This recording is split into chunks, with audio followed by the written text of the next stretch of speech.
Good afternoon all. So आज आपलं पहिलं सेशन आहे political science and international relation सब्जेक्टचं.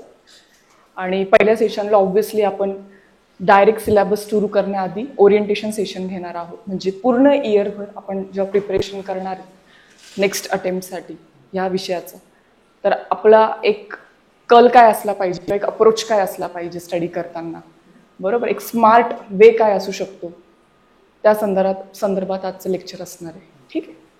So माझी ओळख, I have done, my name is Priyanka Pagar. I am your faculty for political science and international relations along with some other GS subjects also. I have done my bachelor's in political science and international relations. I have also done my master's from Department of Politics and Public Administration of Pune University. After that, I have done certification in artificial intelligence and machine learning from IIT Guwahati. This is my education qualification.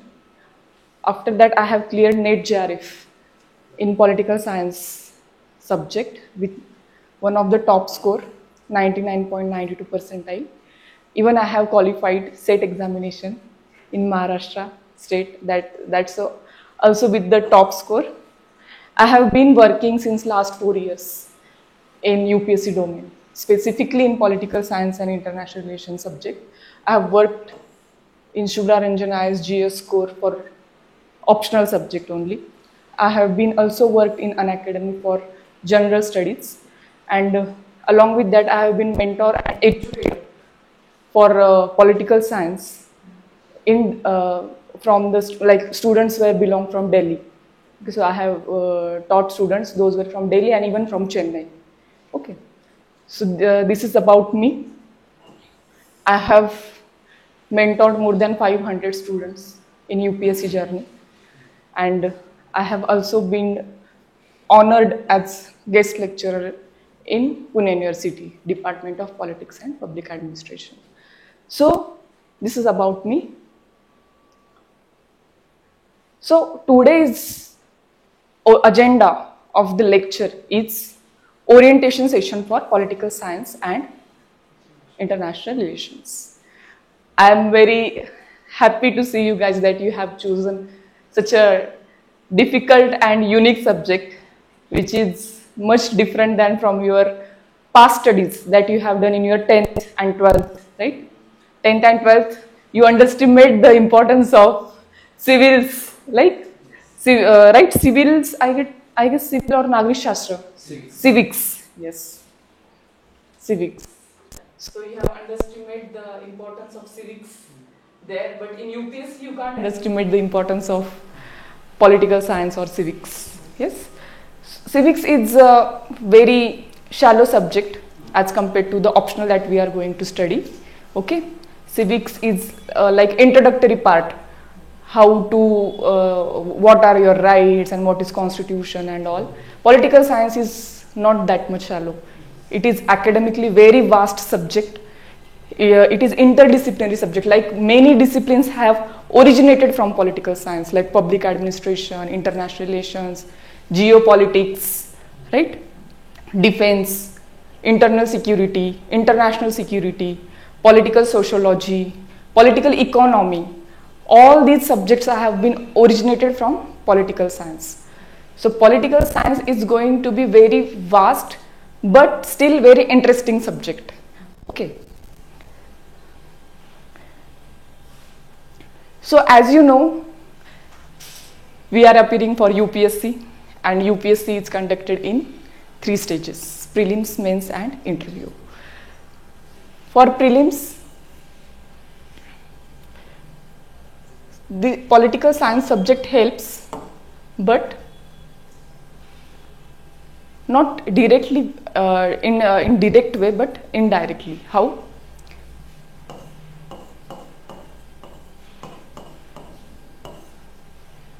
Polity and IR.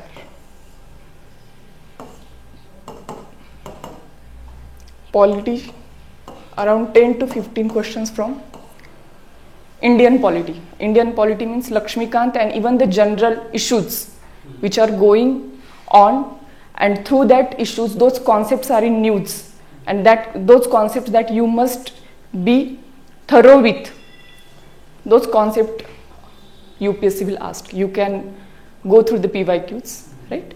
So 10 to 15 questions will be from polity and current issues and social issues related to the subject. International relations, earlier it was weighted for 5 to 6, maximum 8 marks, including world map.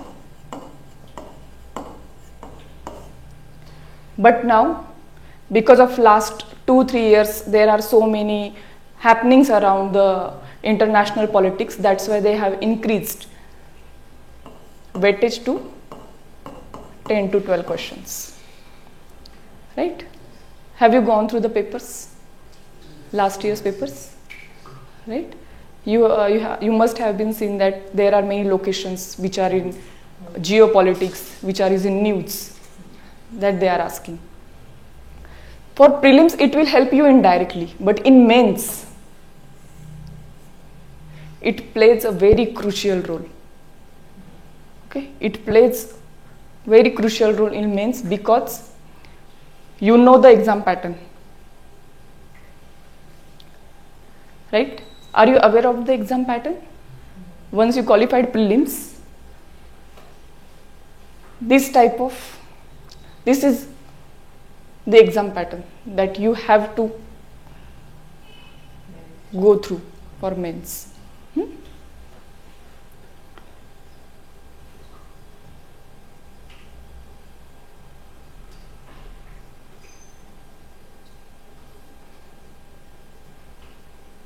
C total किती paper आहेत इथे? 9 paper आहेत. हे 2 language paper, right, जे compulsory असतील but qualifying आहेत. याच्यामध्ये तुम्हाला 12th बेसिसचं लँग्वेज विचारणार, 12th बेसिस, ठीक आहे. Paragraph writing, precise writing, translation, व्याकरणाचे प्रश्न. ओके. मेन गेम आहे हे 7 सब्जेक्ट, कारण की ह्या 7 सब्जेक्ट क्वालिफाईंग नेचर नाही. तुम्ही एकदा इथे 300 पैकी 1/3 मार्क्स आय गेस एवढे आणले तर तुम्ही क्वालिफाय होतात. ओके. पण हे क्वालिफाय झाल्यानंतर तुमचं मेरिट ह्या मार्क्सवरती लागतं.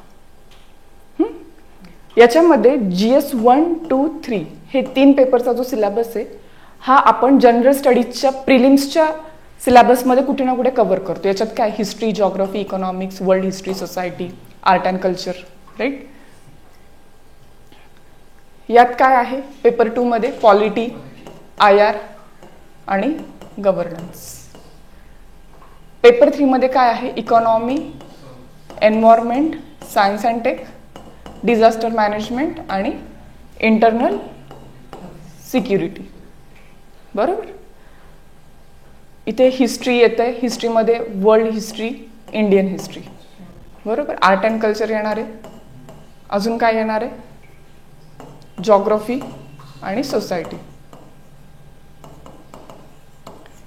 हे तुम्ही NCERT थ्रू किंवा प्रिलिम्स पॉइंट ऑफ व्ह्यू जेव्हा स्टडी करतात सगळे मुलं स्टडी करणार आणि सगळे रायटिंग प्रॅक्टिस करणार. करंट अफेअर्स थ्रू हे तुमचे टॉपिक्स ओव्हरऑल सगळ्यांचे कव्हर होतात.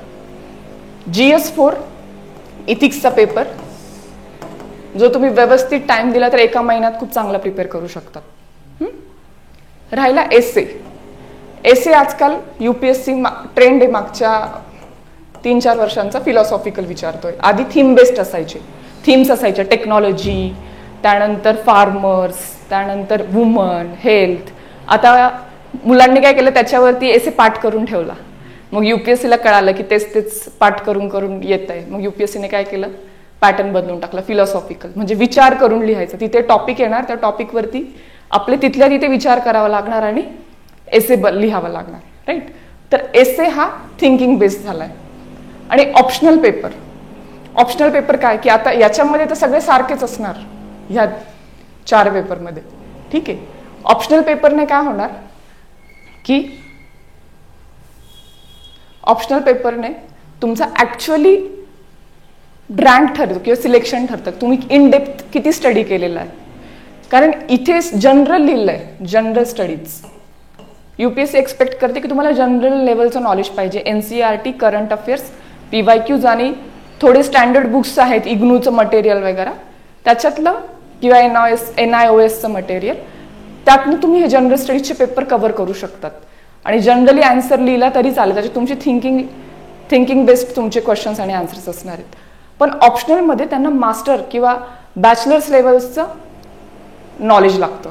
मास्टर्स किंवा बॅचलर लेवलपर्यंत तुमचं अंडरस्टँडिंग असलं पाहिजे ऑप्शनलला. सो ऑप्शनलमध्ये तुम्ही कोणत्याही पद्धतीची काय म्हणतात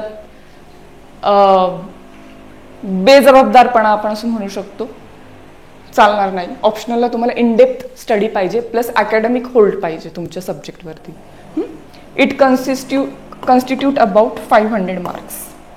ऑप्शनल किती मार्क्सचा होतोय? 1750 पैकी 500 मार्क्सचा. आणि पॉलिटिकल सायन्स ऑप्शनल घेण्याचा फायदा असा आहे की तुमचा एसेचा फिलॉसॉफिकल माइंडसेट आधीच सेट होतोय. बरोबर, एसेचा जो फिलॉसॉफिकल माइंड आहे ना तो तुमचा आधीच सेट होणार.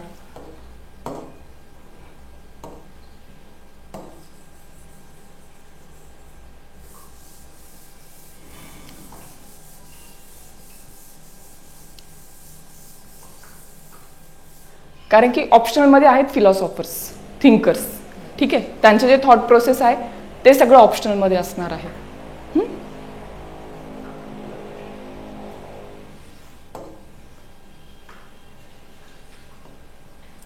सो स्पेसिफिकली एसे,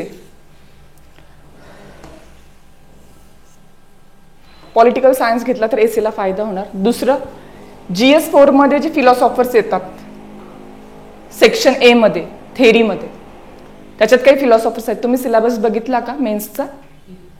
इथिक्समध्ये सुरुवातीला तुम्हाला फिलॉसॉफर्सचा स्टडी करायचा आहे, ठीक आहे. तोही तुमचा ऑप्शनल पेपरमधून होतो. महात्मा गांधी झाले, प्लेटो झालं, J.S. मिल झालं, त्याच्यानंतर युटिलिटेरियनिझम झालं, ह्या सगळ्यांचा हॉब्स झाला, रुसो झालं, ह्या सगळ्यांचं तुम्हाला ऑप्शनलमध्ये आपण स्टडी इन डिटेल करतोय. त्याच्यामुळे इथिक्सचा सगळ्यात डिफिकल्ट पार्ट म्हणतो ना, नॉर्मल मुलांना तो डिफिकल्ट जातो, तो आपोआप कव्हर होणार, ठीक आहे, ऑप्शनलचा. सो हा ऑप्शनल तुम्हाला हेल्प करतो एसे मध्ये, GS4 मध्ये. GS2 तर पूर्ण पॉलिटी आणि IR, त्याचं फाउंडेशन तर ह्याच ऑप्शनलने होणार आहे, पॉलिटी आणि IRचं. प्लस मॉडर्न हिस्ट्री आणि वर्ल्ड हिस्ट्री, यात पण फायदा होणार ऑप्शनलला. का? कारण की past history then like today's history is past politics. तेव्हाचं जे पॉलिटिक्स होतं, तेव्हाचं जे पॉलिटिकल इव्हेंट्स झाले ते आपण आज हिस्ट्री म्हणून स्टडी करतो, बरोबर. आणि जेव्हा आपण ऑप्शनल स्टडी करणार तेव्हा हिस्टॉरिकल इव्हेंट्सचा, पॉलिटिकल इव्हेंट्सचा तर आपल्याला रेफरन्स घेऊनच स्टडी करायचा आहे. म्हणजे आपोआपच तुमचं इथे modern history, world history cover होते, बरोबर. सो पॉलिटिकल सायन्स ऑप्शनल म्हणजे म्हणजे मी तुम्हाला कॉंग्रॅच्युलेट्स करते, कारण की लकीली काय असेल ना तुम्ही चांगला ऑप्शनल चूज केला आहे. It overlaps with almost 250, 120, 250 and again 120. So स्वतःचे 500 मार्क्स सोडून तो अजून 500 मार्क्सचं तुमचं प्रिपरेशन करून घेतोय. Internal security is also a branch of political science. Okay, defence and internal security, it is ingrown discipline of political science. So तुम्हाला indirectly म्हणजे internal सिक्युरिटीमध्ये obviously approach जर विचारला तर पॉलिटिकल सायन्सची तुमची थिंकिंग कामात येणार आहे. पण तुम्हाला थोडं जे टर्मिनॉलॉजीज आहेत त्या सब्जेक्ट ओरिएंटेड ते तुम्हाला स्टडी करावं लागेल. पण ओव्हरऑल तुम्हाला एक maturity to appear for mains political science देते, कारण की तुम्ही तेवढा विचार करतात. ओके, तेवढे म्हणजे हा विचार सेंट्रिक सब्जेक्ट आहे, इन्फॉर्मेशन सेंट्रिक असल्यापेक्षा. ओके, सब्जेक्ट बद्दल जर आपण बघायचं म्हटलं तर पॉलिटिकल सायन्स आणि इंटरनॅशनल रिलेशन्स, आपण याची थोडीशी तोंड ओळख करूया, मग आपण पुढे ओरिएंटेशनकडे जाऊया. ओरिजिन म्हणजे पॉलिटिकल सायन्सचं ओरिजिन कुठून झालं असेल बरं? कुठून सुरू झालं असेल? म्हणजे का विचार आला असेल की राज्यशास्त्र असा एक विषय बनवावा? असं ठरवून कधीच विषय बनत नाही, तो इव्हॉल्व्ह होतो. It evolved it evolved from the discipline philosophy. Philosophy म्हणजे काय? विचारधारा. कसली? थिंकिंग. सोसायटीमधली थिंकिंग. सोसायटीमधली थिंकिंग. अजून फिलॉसॉफी म्हणजे काय?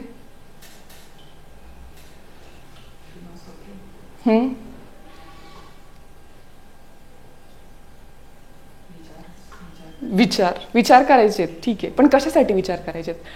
खेळायला जायचंय की नाही? हा, ही फिलॉसॉफी झाली. For the welfare of society. Philosophy basically आपण म्हणजे फिलॉसॉफर्सने काय केलं की आपल्या आजूबाजूला जे सोशल कन्स्ट्रक्ट आहे किंवा जी रियालिटी आहे ती काय आहे त्याला जाणून घ्यायला सुरुवात केली. It is philosophy. आणि त्यांचा इंटेंट होता in pursuit of good life. चांगली लाईफ, चांगलं आयुष्य किंवा चांगलं कसं बनू शकतं, हे असं का आहे, असं का नाहीये. आणि त्याचे त्यांना काय म्हणतात, एक थेरम्स किंवा थेअरायझेशन करायचं होतं, म्हणून फिलॉसॉफी आली. In pursuit of good life. ठीक आहे. फिलॉसॉफीचा फादर कोण आहे? Socrates. A study of fundamental nature of knowledge, reality, existence, specially when considered as an academic discipline. म्हणजे फिलॉसॉफी जर तुम्ही जर अकॅडमिक डिसिप्लिननुसार जर विचार केला तर काय आहे, आपल्या आजूबाजूला असलेलं जे नॉलेज आहे किंवा रियालिटी किंवा जे काही एक्झिस्ट करतायत गोष्टी त्या काय आहेत, कशा आहेत, त्यांचा स्टडी म्हणजे फिलॉसॉफी होता. आता यामध्ये स्पेसिफिकली पॉलिटिकल एक्झिस्टन्सवरती ज्यांनी विचार करायला सुरुवात केली. ठीक आहे. पॉलिटिकली म्हणजे हे असं गव्हर्नमेंट का आहे, हा असा राजा का नाही आहे, हे असं का होतंय, म्हणजे अशा प्रकारे निवडणूक का होते किंवा अशा प्रकारे राजा का निवडला जातोय. जेव्हा पॉलिटिकल लाईफ बद्दल डिसिजन्स म्हणजे फिलॉसॉफी आली, then this philosophy get bifurcated into political philosophy. आणि असा विचार करणारा पहिला कोण होता? सॉक्रेटिस नव्हता. फिलॉसॉफीचा पहिला विचार करणारा सॉक्रेटिस होता. प्लेटो.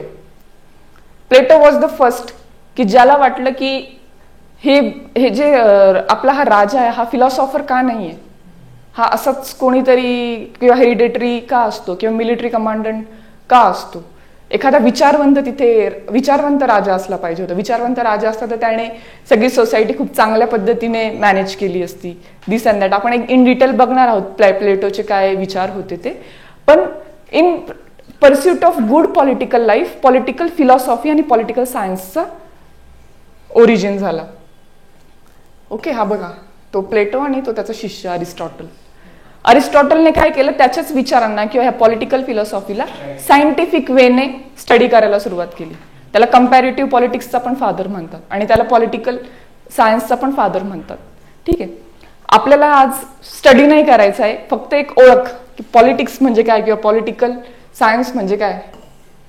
सी अरिस्टॉटल म्हणतो की man is by nature political animal. Agree करतात का तुम्ही? पॉलिटिकल आहोत आपण by nature, by birth. Political म्हणजे काय पहिले हे सांगा. सगळ्यात बेसिक पहिले तर पॉलिटिकल म्हणजे काय. सायन्स तर नंतर बघू, पहिले पॉलिटिकल म्हणजे काय हे सांगा.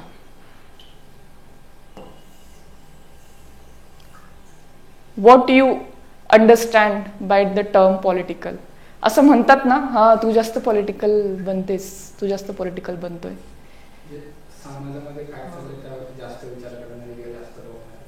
समाजामध्ये काय चाललंय त्याच्यावर जास्त विचार करणारे, जास्त बोलणारे हे पॉलिटिकल असतात. ते तर विचारवंत झाले ना. आता समाज सुधारक आले होते, त्यांनी विचार केला, त्यांनी समाज सुधारवण्याचा प्रयत्न केला, मग ते पॉलिटिकल झाले का? पॉलिटिकल म्हणजे काय?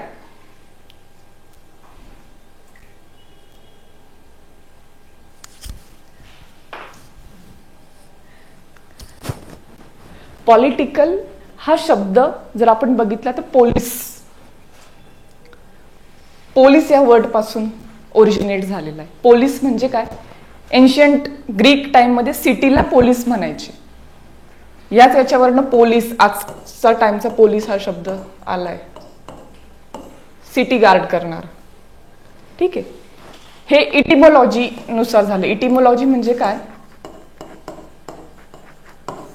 कीवर्ड्सला रिप्रेझेंट, म्हणजे की आपले जे शब्द असतात शब्दांचा स्टडी करणं म्हणजे इटिमोलॉजी. शब्दांचा स्टडी करणं म्हणजे इटिमोलॉजी. तर पॉलिटिकल सायन्सचा इटिमोलॉजीनुसार स्टडी केला तर पोलीस या वर्ड पासून पॉलिटिकल सायन्स म्हणजे पॉलिटिकल हा वर्ड आलेला आहे. पण रिअल मिनिंग त्याचा पॉवरशी रिलेटेड आहे. पॉलिटिकल म्हणजे power. What is meant by power? आता ती डेफिनेशन, रट्याळ डेफिनेशन वाचून मला सांगू नका what is meant by power. Real life उदाहरण सांगा की पॉवर म्हणजे काय.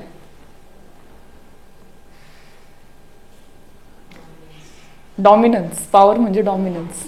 अच्छा,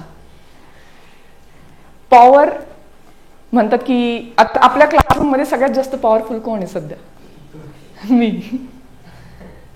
का?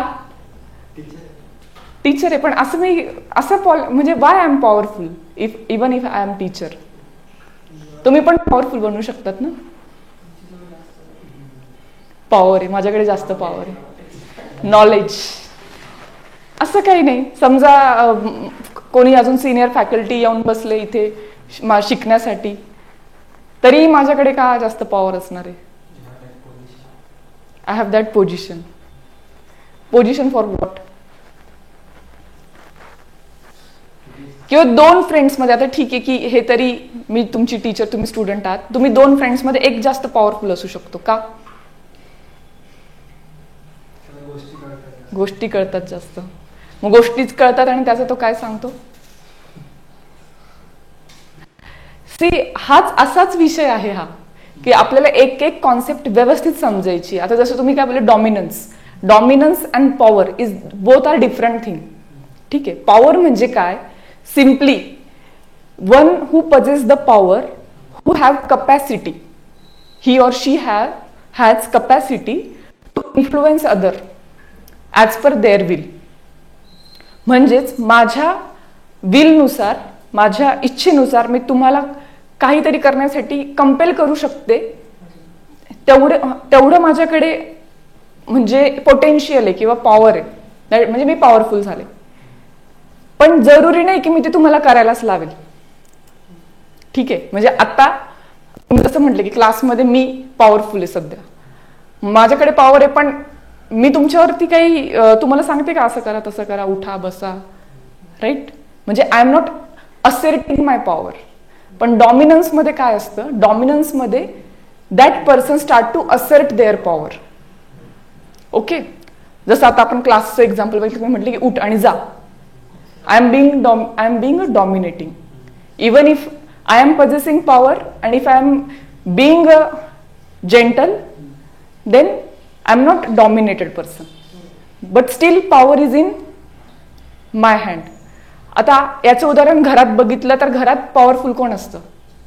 फॅमिलीच्या लेवलवरती आपण बघूया. फॅमिलीच्या लेवलवरती पॉवरफुल कोण असतं? डॅड, पप्पा. का असतात?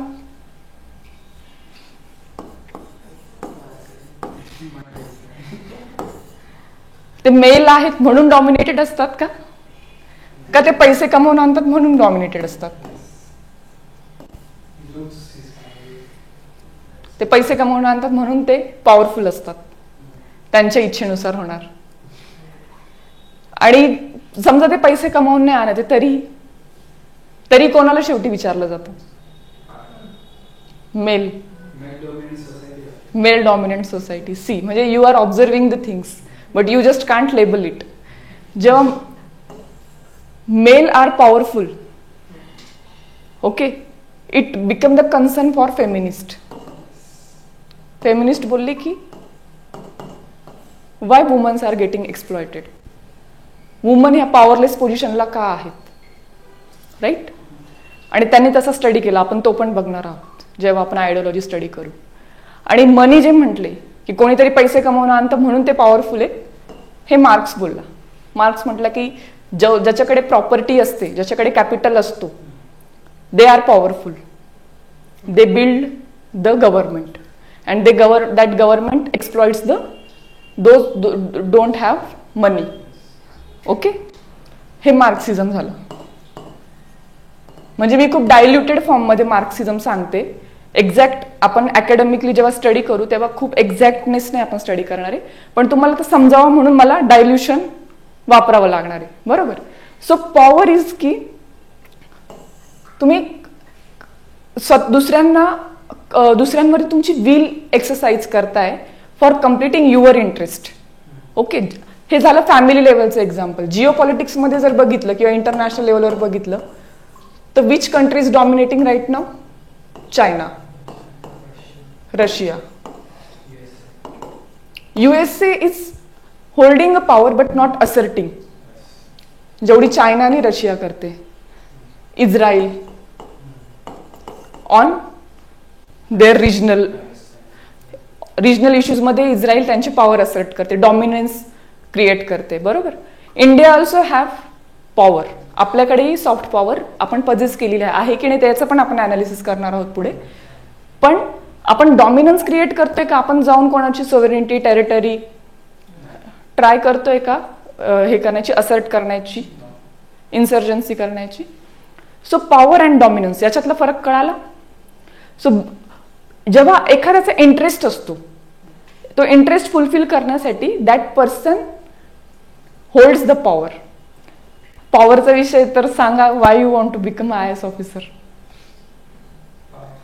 For power. आणि पॉवर मिळाल्यानंतर काय करणार आहे? तुमच्या मनासारखं व्हायला पाहिजे. तुमची विल एक्सर्ट करणार. कोणावर? नेबर्सवर. मग सोसायटीवर. Why would society listen to you even you become IAS officer?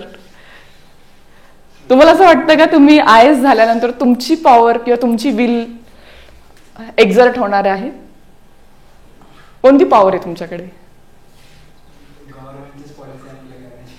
गव्हर्नमेंटची policy apply करण्याची पॉवर आहे. युअर पॉवर किंवा तुमची जी विल असणार आहे that will be get originated from constitution. Constitutional power असणार आहे ती. कॉन्स्टिट्यूशन तुम्हाला पॉवर देणार आहे. आपण आपल्या मनाने लिहू नाही शकत यांना एवढं % रिझर्वेशन द्या, यांना एवढं द्या असं after becoming IAS officer. We can't. आपल्याला जे काय करायचंय ते कॉन्स्टिट्यूशनच्या अंडर राहूनच करायचंय. ठीक आहे. सो आपल्याला असं वाटतं IAS झाल्यावर आपण पॉवरफुल होऊ. आपण पॉवरफुल स्वतः सिंगम नाही बनू शकत. कॉन्स्टिट्युशनल फ्रेमवर्कमध्ये आपल्याला पॉवर मिळणार आहे. Constitution will be the source of power in context of India. इंडियामध्ये जर तुम्ही सिव्हिल सर्वंट आहात किंवा कोणतेही तुम्ही एक सेरिमोनियल पोझिशनवरती आहात तर आपल्या सगळ्यांची पॉवरचा सोर्स कोणता आहे? कॉन्स्टिट्यूशन. पण बाहेरच्या देशांमध्ये मे बी वेगळं असू शकतं. ओके, या सगळ्या गोष्टींचा आपण इन फ्युचर म्हणजे आता आपल्या कोर्समध्ये त्याचाच स्टडी असणार आहे. मग पॉलिटिक्स म्हणजे काय? राजकारण. पॉवरला मिळवण्यासाठी जे केलं जातं ते राजकारण. पण आपल्याला राजकारणाचा अभ्यास करायचा नाहीये. सो तुमचा फोकस पॉलिटिक्सवर बिलकुल नसायला पाहिजे. तुम्ही पॉलिटिक्सवरती वेळ वाया घालायला नसायला पाहिजे. ठीक आहे. नाहीतर पॉलिटिकल सायन्स शिकला आणि मग खाली उभं राहून चाललंय यांचं सरकार येईल त्यांचं सरकार येईल असं येईल तसं येईल. पॉवरचं क्लासिक एक्झाम्पल मी तुम्हाला सांगते रिसेंटली. Who एक्झर्ट्स the power? सरकार. सरकार म्हणजे काय? गव्हर्नमेंट. गव्हर्नमेंट म्हणजे आता कोणाचं सरकार आहे किंवा कोणाकडे पॉवर आहे? NDA alliance. म्हणजे कोणाकडे? मोदींकडे. येस. म्हणजे सरकार त्यांचं आहे का?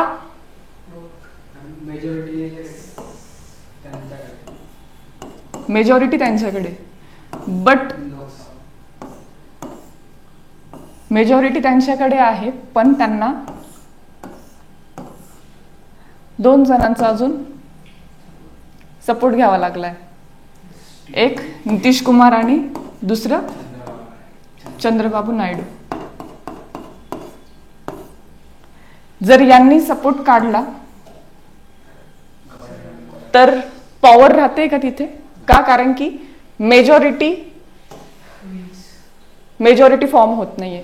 समजा नितीश कुमार आणि चंद्रबाबू नायडू हे गेले अपोजिशनकडे, राईट, तर मोदी गव्हर्नमेंट विल फॉल आणि अपोजिशनचं गव्हर्नमेंट येईल. मग आता पॉवर कोणाकडे? आता कोणाचं सरकार आहे? नितीश कुमार अँड चंद्रबाबू नायडू. सो तुम्हाला कळालं पॉलिटिक्स. आता याच्यात मोदी गव्हर्नमेंटचा इंटरेस्ट काय आहे? Nitish Kumar and Chandrababu Naidu. To fulfil their interest they will also give something in return. बरोबर. सो दिस ऑल म्हणजे पॉवरच्या अराउंड जे फिरतंय, सत्तेच्या अराउंड जे फिरतंय ते राजकारण. म्हणजे आणि त्याचं थेरॉटिकल स्टडी, त्याचं प्रत्येक ऍस्पेक्ट, की मग त्याच्यासाठी कोणत्या कोणत्या गोष्टी आहेत. मग आयडेंटिटी पॉलिटिक्स झालं किंवा इंडियन गव्हर्नमेंटच्या पास्टमध्ये कसं पॉलिटिक्स झालेलं आहे किंवा वर्ल्ड हिस्ट्रीमध्ये कसं पॉलिटिक्स झालेलं आहे, सध्याच्या काळामध्ये करंट अफेअर्समध्ये रिसेंटली इंटरनॅशनल पॉलिटिक्स काय आहे, त्या सगळ्यांचा थेरॉटिकल स्टडी किंवा त्या सगळ्यांचं जे मेन सायन्स आहे ना ते आहे पॉलिटिकल सायन्स. आणि आपण ते शिकणार आहोत. सो सत्ता कळाली, पॉवर कळालं. मग आपल्याला पॉलिटिक्स नाही स्टडी करायचं आहे. आपल्याला पॉलिटिक्समध्ये पॉलिटिकल थेअरी, पॉलिटिकल थॉट आणि पॉलिटिकल स्कॉलर्स यांचा स्टडी करायचं आहे. आता स्कॉलर्समध्ये बघितलं तर काही वेस्टर्न स्कॉलर्स आहेत, काही इंडियन स्कॉलर्स आहेत. बरोबर. थॉट म्हणजे तेच स्कॉलर्सने इथून पूर्वी मांडून ठेवलेले जे विचार ते. आणि थेअरी म्हणजे आपण जे आता जसं मी एक एक्झाम्पल दिलं पॉवरचं, पॉवरला कसं आपण थेअराईज केलं, कशी कॉन्सेप्ट क्लिअर केली, बस तशीच आपल्याला बाकीच्या पण थेअरीज कव्हर करायच्या. मग जस्टिस झालं, इक्वॅलिटी झालं, डेमोक्रेसी झालं. बरोबर. आता तुम्ही काय बोलले की क्लासरूममध्ये पॉवरफुल मी आहे, पण क्लासरूमचं वातावरण कसं आहे? डॉमिनेटेड आहे कोणी? डेमोक्रेटिक आहे. डेमोक्रेसीचं रिअल मिनिंग काय आहे की ऑल द पीपल, म्हणजे डेमोक्रेसीचं मिनिंग असा नाही होत की इक्वल पॉवर वाटणं. डेमोक्रेसीचं एक्झॅक्ट कॉन्सेप्ट काय आहे ना आपण ती बघणार आहोत. त्याच्यामध्ये असं येतं की तुमची जी पॉवर आहे you have distributed in people. ठीक आहे. आणि रिप्रेझेंटेटिव्ह डेमोक्रेसी म्हणजे जी आपली इंडियाची आहे त्याच्यामध्ये काय होतं की आपण एक जण आपला रिप्रेझेंटेटिव्ह म्हणून निवडून देतो की आमच्या सत्तेचा जो हे असणार आहे म्हणजे रिप्रेझेंट करणारा असणार आहे आमच्या ह्या एवढ्या कॉन्स्टिट्युएन्सीमधून तो हा माणूस असणार आहे. बरोबर. ही रिप्रेझेंटेटिव्ह डेमोक्रेसी. पण रियालिटीमध्ये तेवढं रिप्रेझेंटेशन होतं का? म्हणजे ती डेमोक्रेसी खरी डेमोक्रेसी आहे का? म्हणजे सबस्टॅन्शिएट डेमोक्रेसी आहे की नाही त्याचा स्टडी आपण करणार आहेत. मग हे रिप्रेझेंटेटिव्ह डेमोक्रेसी, सबस्टॅन्शिएट डेमोक्रेसी या सगळ्या कॉन्सेप्ट, या थेरीज, जस्टिस, इक्वॅलिटी हे सगळं आपण बघणार आहोत. ठीक आहे. सो पॉलिटिकल सायन्स जर बघायला गेलं तर खूप वास्ट सिलेबस आहे, वास्ट सब्जेक्ट, इंटरडिसिप्लिनरी. याच्यातनं काय काय निघाले बघा. Jio politics, public administration. Public administration म्हणजे काय? पब्लिक ऍडमिनिस्ट्रेशन म्हणजे काय? तुम्हाला IAS व्हायचं आहे. येस. इंडियन ऍडमिनिस्ट्रेटिव्ह सर्व्हिस मध्ये जायचं आहे ना. मग पब्लिक ऍडमिनिस्ट्रेशन म्हणजे काय? पब्लिकसाठी वर्क करतात. कोणतं वर्क? गव्हर्नमेंटचं वर्क. पब्लिक ऍडमिनिस्ट्रेशन म्हणजे पब्लिक लोक प्रशासन. म्हणजे आपण जो मोठं ठेवलंय की चांगलं आयुष्य लोकांपर्यंत कसं जाऊ शकतं, चांगलं राजकीय आयुष्य. बरोबर. मग त्याच्यासाठी जी सिस्टीम बनवली ना सिस्टमॅटिक पद्धतीने, दॅट इज ऍडमिनिस्ट्रेशन सिस्टीम. आपण जो रिप्रेझेंटेटिव्ह निवडून दिला तो रिप्रेझेंटेटिव्ह जे काही काम करेल ते लोकांपर्यंत पोहोचण्यासाठी जे आपण फॅब्रिक बनवून दिलं ते ऍडमिनिस्ट्रेशनचा तो म्हणजे सापळा आहे. बरोबर. आणि they work for good political life. जी पब्लिक पॉलिसी रिप्रेझेंटेटिव्ह डिसाईड करेल ती लोकांपर्यंत पोहोचते की नाही त्याच्यासाठी काय आहे? लोकप्रशासन. बरोबर. आणि तुम्हाला त्या लोकप्रशासनाचाच पार्ट व्हायचं आहे ना. म्हणजे जी पॉलिसी आपण बनवते ती लोकांपर्यंत पोहोचली पाहिजे. का तुम्हाला पॉवर असर्ट करायची आहे?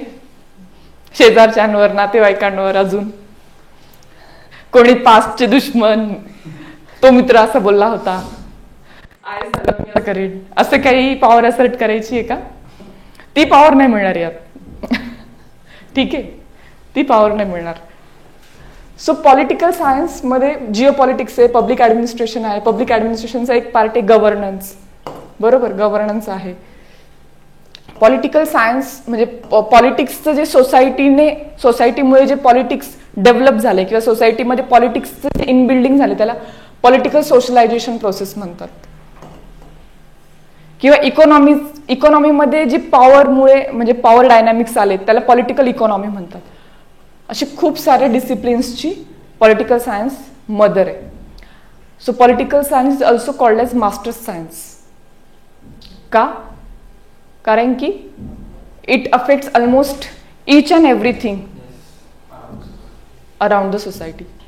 मला एक सांगा, ईच अँड एव्हरीथिंग जर अराउंड द सोसायटी पॉलिटिकल सायन्समुळे हे होत आहे म्हणजे अफेक्ट होत आहे, तर मग सायन्सचं रिलेव्हन्स काय? सायन्स अँड टेक्नॉलॉजीचं. Why we are studying humanities? म्हणजे सायन्स अँड टेक्नॉलॉजी आपण तर असं म्हणतो ना, आपण मॉडर्न झालो. बरोबर. सायन्स जेव्हा आपण असं म्हणतो आपण मॉडर्न झालो, तेव्हा आपण कोणत्या कॉन्टेक्स्टमध्ये म्हणत असतो? टेक्नॉलॉजीच्या कॉन्टेक्स्टमध्ये म्हणत असतो. बरोबर. पण आपण ऍक्च्युअलमध्ये मॉडर्न झालोय का? म्हणजे मॉडर्न, मी खूप मॉडर्न होणार असा विचार केल्यानंतर तुमच्या माइंडमध्ये काय थॉट्स येतात? काय तुम्ही स्वतःला इमॅजिन करतात? मॉडर्न आहे मी म्हणजे काय?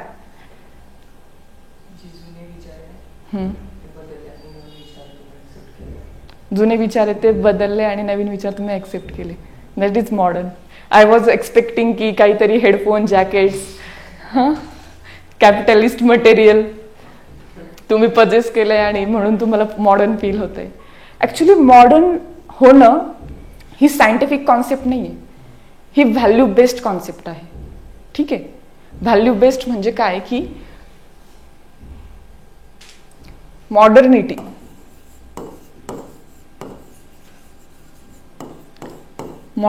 कधी सुरू झाली? 1648च्या ट्रिटी ऑफ वेस्टफेलियापासून.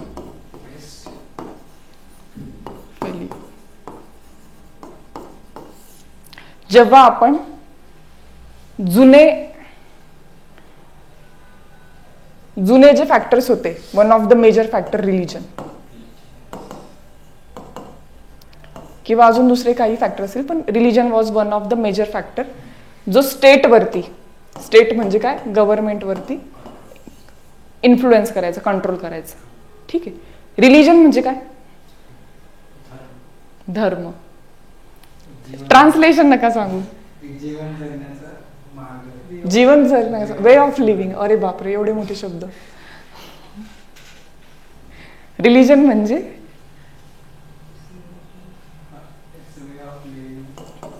रिलीजनचे खूप ऍस्पेक्ट्स आहेत. रिअल रिलीजन इज म्हणजे जे आपल्याला प्रत्येक धर्माच्या जे हे होते त्यांनी सांगितलेलं, जसे की बौद्ध असतील किंवा गीता असेल, कुराण असेल.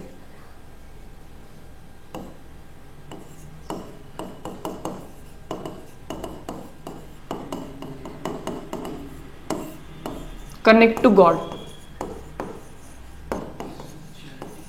स्पिरिच्युअलिटी, अध्यात्म म्हणजे एका सिंगल पर्सनचं देवासोबतचं असलेलं नातं. ठीक आहे. ठीक आहे. म्हणजे नॉट गॉड ओनली, बट त्यांना हे सांगायचं होतं की एखाद्या पर्सनचं सायकोलॉजिकली किंवा मेंटली त्याला स्टेबल होण्यासाठी त्याने काय करायला पाहिजे, असं प्रत्येक रिलीजनमध्ये एका वेगळ्या वेगळ्या पद्धतीने सांगितलेलं आहे. आपण एकदम रिलीजियस फिलॉसॉफीमध्ये नाही जाणार, पण त्याचा एक दुसरा हे पण निघाला अर्थ किंवा ऍस्पेक्ट, त्याला म्हणतात सुपरस्टिशन. म्हणजे इथे आपल्याला फेथ ठेवायचा होता, बिलीफ ठेवायचा होता, बिलीफ करायचं होतं, पण काही लोकांनी त्याला मॅनिप्युलेट केलं. फॉर एक्झाम्पल, सोमवारी हे करा ते करा म्हणजे असं होतं, ह्या पोस्टला लाईक करा म्हणजे अजून पैसे येणार, बरोबर, याला अजून 11 लोकांना शेअर करा, हे याच्यात नव्हतं सांगितलं. ठीक आहे, स्पिरिच्युअलिटीमध्ये. आणि तिसरा एक टेम्पोरल ऍस्पेक्ट आहे रिलिजनचा, सोशल अँड टेम्पोरल ऍस्पेक्ट.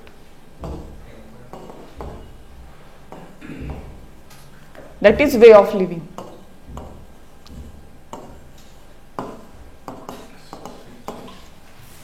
आणि तो कालांतराने बदलत असतो. ठीक आहे, पण तो जेव्हा जेव्हा त्यात ज्या ज्या काळात असतो त्या त्या काळी तो खूप डॉमिनेटेड असतो त्या पॉलिटिक्समध्ये, त्या सोसायटीमध्ये. ठीक आहे, येस. तर याचे आणि पॉलिटिक्सचे पण डायनामिक्स आहेत. Till medieval times state was in clutches of religion, right, till medieval times. आणि आपण मॉडर्न तेव्हा झालो जेव्हा स्टेट हे कम्प्लिटली सॉव्हरिन झालं, त्याला कोणी कमांड करणारी इन्स्टिट्यूट राहिली नाही. मग ते रिलिजियस, जसं की युरोपमध्ये होते चर्च, राईट, चर्चमधले जे लॉर्ड्स असायचे ते सांगायचे की असं करा, राजाला ते इन्फ्लुएन्स करायचे. आणि याच्या पोटी लोकही तसे वागायचे, राजाही तसा वागायचा. मॉडर्न आपण तेव्हा झालो जेव्हा आपल्याकडे AI ML वेबसाईट्स आल्या, तेव्हा नाही झालो आपण मॉडर्न आपण तेव्हा झालो जेव्हा आपली व्हॅल्यूज वाढली, व्हॅल्यू सिस्टीम वाढली. आणि अजूनही आपली सोसायटी सायंटिफिकली मॉडर्न झाली आहे, पण सोसायटल लेवलवरती अजूनही मॉडर्न झालेली नाहीये. तर पॉलिटिकल सायन्समध्ये काय आहे की मॉडर्निटी म्हणजे स्टेटला मॉडर्निटी कशी आली आणि त्याला काउंटर करणारे तेव्हाचे जे थिंकर्स होते, जसं की मी रिलिजन आणि गव्हर्नमेंट हे वेगळं वेगळं आहे, रिलिजन आणि स्टेट हे वेगळं वेगळे, हे मी नाही सांगितलं, हे सगळ्यात पहिले मॅकियावेलीने सांगितलं. He was first realist. State, yes, बरोबर. हे इव्हॉल्युशन आपण बघणार आहे. हे फक्त मी रिलिजनचं एक उदाहरण दिलं, असे बरेच उदाहरण आहेत. मार्क्स तर म्हणतो religion is opium for masses. ठीक आहे, म्हणजे रिलिजनचं तुम्ही हे लावा त्यांना आणि त्यानंतर मग masses start to forget. Opium म्हणजे माहिती ना काय, अफू. सेन्सेस जातात, छान वाटायला लागतं, म्हणजे ऍक्च्युअल प्रॉब्लेम, ऍक्च्युअल पेन होत असतं ते थांबतं, ते जाणवत नाही. मार्क्स म्हणतो हेच आपल्याला स्टडी करायचंय, आपल्या भाषेत स्टडी करायचं नाहीये. ऍक्च्युअली त्यांनी काय लिहून दिलंय तसं स्टडी करायचंय. ठीक आहे, आता हा एवढा मोठा डिसिप्लिन आहे आपण बघितलं पॉलिटिकल सायन्सचा. आपल्याला अकॅडमिकली PhD करायची नाहीये किंवा अकॅडमिकली आपल्याला खूप प्रोन व्हायचं नाही. आपला मेन फोकस किंवा मेन एम काय असणार आहे कोर्समध्ये, to clear the exam, right. Exam clear करण्यासाठी जे इम्पॉर्टंट आहे याच्यावर आपला फोकस असेल. UPSC focus on PSR. काय म्हणतो UPSC तसं आपल्याला फास्टमध्ये स्टडी करावं लागेल, नाहीतर 2 वर्ष गेले. ठीक आहे, यांचं गव्हर्नमेंट येईल, त्यांचं गव्हर्नमेंट येईल, आपण थेरी वाचू, अप्लाय करू, डिस्कस करू, 2 वर्ष गेले. ठीक आहे, सो आपला महत्वाचा जो फोकस राहणार आहे तो UPSCच्या सिलेबसवर आणि PYQsवर असेल, बरोबर. तर सिलेबस पासून आपण सुरुवात करू. UPSCने काय काय सिलेबस दिलाय. ऍक्च्युली तुमचं पुढचं सेशन जे असणार आहे ते सिलेबसचं डिटेल डिकोडिंग असणार आहे. यातला आपण कॉन्सेप्ट किंवा सिलेबस कसा इव्हॉल्व्ह झाला त्याच्यावरती आपण बघणार आहोत. आज आपण जस्ट ओव्हरव्ह्यू घेऊ. पेपर किती पेपर असतात आपण पाहिलेले, 2 पेपर आहेत. ऑप्शनलचे 2 पेपर आहेत, बरोबर. 2 पेपरमध्ये पेपर 1 अँड पेपर 2. पेपर 1 मध्ये 2 सेक्शन आहे, A अँड B, आणि पेपर 2 मध्ये 2 सेक्शन आहे, A अँड B.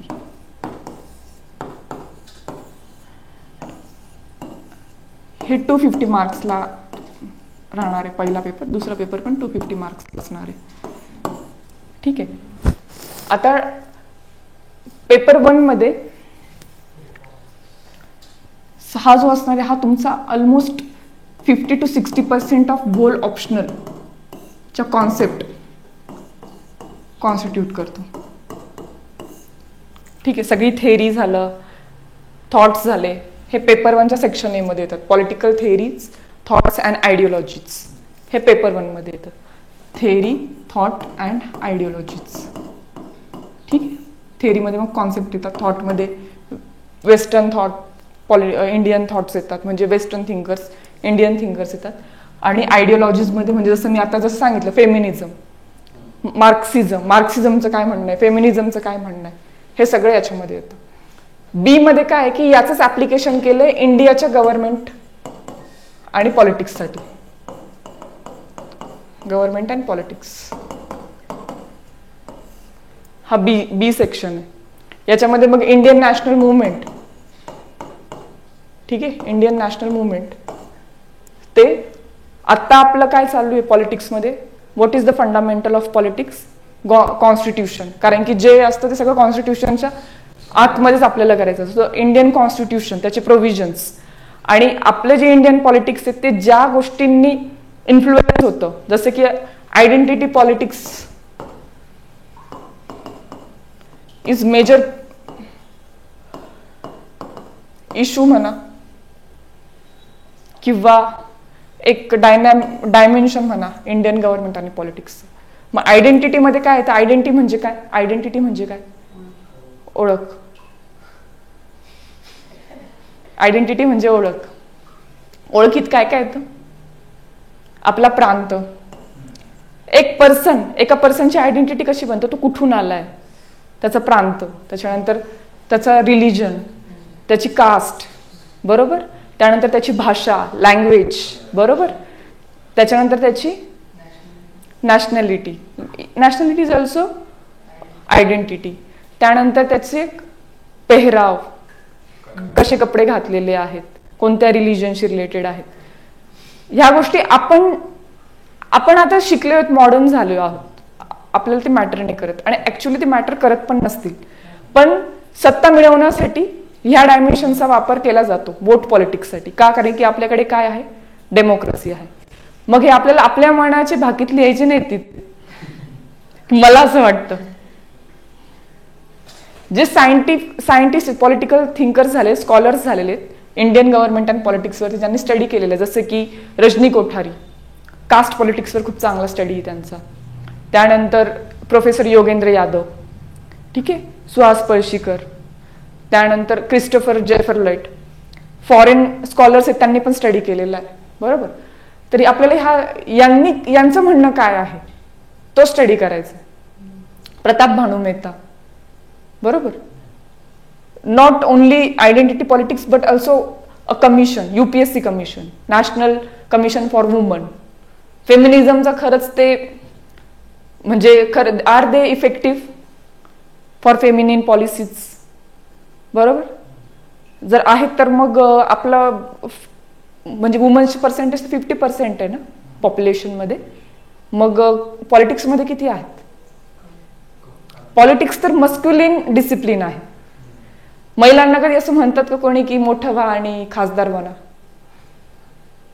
मोठं होऊन पॉलिटिक्समध्ये जा. काय बनून मुलींनी काय बनायचं, टीचर बनायचं, अजून डॉक्टर, बनून बँकमध्ये काहीतरी बसून काम करायचं. पॉवर असर्ट करण्याच्या पॉवरफुल जागेवरती वुमन नकोय, वुमन्सचा स्टडी पण नकोय. वुमन्सचा म्हणजे पॉलिटिक्स रिलेटेड त्यांचा स्टडी पण कोणाला ऐकायचं नाही, त्यांचे विचारही कोणाला ऐकायचे नाही, त्याच्या रिलेटेडही स्टडी करायचं. मग आपण कॉन्स्टिट्यूशनमध्ये प्रोव्हिजन्स केले की everyone have right to vote. आधी तर महिलांना वोटिंगचा अधिकार पण नव्हता, आपण दिला. Indian constitution was the first constitution की डिरेक्टली महिलांना अधिकार दिलेला आहे वोटचा. पण तो वोट देऊन म्हणजे ती राईट्स देऊन रिझर्वेशन दिलं आहे आपण लोकल सेल्फ गव्हर्नमेंटमध्ये. आता लोकल सेल्फ गव्हर्नमेंट काय हे काय ते आपण सगळं डिटेलमध्ये बघणार आहोत. पण स्टील ते इफेक्टिव्ह आहे का? मग ते सरपंच पती माहिती आहे ना, सरपंच पती, महिला निवडून येते पण काम सगळं तिचा पती बघतो. गावाकडे हीच परिस्थिती आहे. मग त्याच्यावरतीची स्टडी, त्याच्यावरचा जो अकॅडमिक अप्रोच आहे ना, तो आपल्याला ऑप्शनलमध्ये बघायचा आहे. आणि जनरल अप्रोच जो आहे तो आपल्याला जनरल स्टडीजमध्ये बघायचा आहे. Paper 2 of GS. तुम्ही GS मध्ये अशी उत्तरं लिहा, तुम्हाला कमी मार्क्स येणार. तिथे अप्रोच वेगळा आहे, इथं अप्रोच वेगळा आहे. ऑप्शनलचा अप्रोच वेगळा आहे, जनरल स्टडीजचा अप्रोच वेगळा आहे. ठीक आहे. पेपर 2 मध्ये काय, पेपर 2 मध्ये आपण असंच इंटरनॅशनल पॉलिटिक्सच्या थेरीज बनवतो. इंटरनॅशनल पॉलिटिक्समध्ये स्टेट कसं इव्हॉल्व्ह झालं, वेगळे वेगळे स्टेक होल्डर्स म्हणजे काय, पॉलिटिकल पार्टीज. ठीक आहे. त्याच्यानंतर SHG, सेल्फ हेल्प ग्रुप्स, NGOज, नॉन गव्हर्नमेंटल ऑर्गनायझेशन्स. अजून काय स्टेक होल्डर्स आहेत इंटरनॅशनल पॉलिटिक्समध्ये, NRIs, जे ह्या देशातले असतात, दुसऱ्या देशात जाऊन राहतात आणि तिथे जाऊन ह्या देशाच्या पॉलिसीज इन्फ्लुएन्स करतात, तिथेही आणि इथेही. तिकडून इकॉनॉमिकली आपल्याला फंड पण पाठवतात. बरोबर. NRIs ते एक स्टेक होल्डर आहे, कारण की जिथे इंडियन्स जास्त असतील ज्या देशामध्ये, ऑब्व्हियसली तिथल्या सरकारला विचार करावा लागतो इंडियाबद्दल पॉलिसी बनवताना. बरोबर. अजून कोणते स्टेक होल्डर्स येतात इंटरनॅशनल पॉलिटिक्समध्ये, स्टेट तर झालं, देश तर झाला. अजून टेररिझम. आता आपण बघतो की सगळीकडे फक्त स्टेटच काम करतं असं नाही ना. त्यांच्या अपोजिशनला जसं की ISIS सिरियामध्ये, आता हमास आहेत. इस्रायल आणि पॅलेस्टाईनमध्ये काही इन्सर्जंट्स पण आहेत किंवा काही टेररिस्ट ग्रुप पण आहेत, जे आपल्यासाठी टेररिस्ट असतो त्यांच्यासाठी ते देशभक्त असतात. त्यांच्यासाठी त्यांचा काहीतरी कॉज असतो, त्यांचा काहीतरी मोटो असतो, त्यांचा वे ऑफ ऍक्ट वेगळा असतो. तर हे सगळे स्टेक होल्डर्स आहेत ना, हे कसे इव्हॉल्व्ह होत आहेत, कसं, त्या सगळ्या कॉन्सेप्ट आपण बघणार आहेत. ग्लोबलायझेशन म्हणजे काय, सगळ्या स्टेट्सच्या बाउंड्रीज डिफ्यूज झालेल्या आहेत. डिफ्यूज झालेल्या म्हणजे काय, आपल्या देशातलं इन्कम आपल्याच देशात बनवतो आणि आपणच कन्झ्युम करतो असं राहिलंय का. आपले ITचे मित्र कोणते देश कोणासाठी काम करतात, आपले प्रोजेक्ट्स कोणासाठी असतात, युरोप आणि अमेरिकेसाठी. बरोबर. पैसे आपल्याला कुठून येतात, तिकडून येतात. म्हणजे तिकडच्या इकॉनॉमीवरती आपली इकॉनॉमी डिपेंड आहे. बरोबर. म्हणजे आपलं जे टेरिटोरियल स्टेटचं जी बॉर्डर होती ती आता डायल्यूट झाली, आता आपण ग्लोबलाइज झालोय. सो ह्या सगळ्या कॉन्सेप्टचा स्टडी पेपर 2च्या पहिल्या याच्यामध्ये थेरीमध्ये. आणि B मध्ये काय, तर B मध्ये relations, India and other countries, त्यांचं रिलेशन्स. म्हणजे इंडिया आणि नेबर्स पहिले सुरुवात होती, मग इंडिया आणि सुपर पॉवर्स जे आहेत ते, इंडिया अँड ग्लोबल साऊथ म्हणजे सदर्न कंट्रीज, मॅपमध्ये तुम्ही पाहिलं असेल तर. हा सगळा पेपर 2च्या B सेक्शनचा पार्ट आहे. सो सिलेबसमध्ये बघा हेच आहे.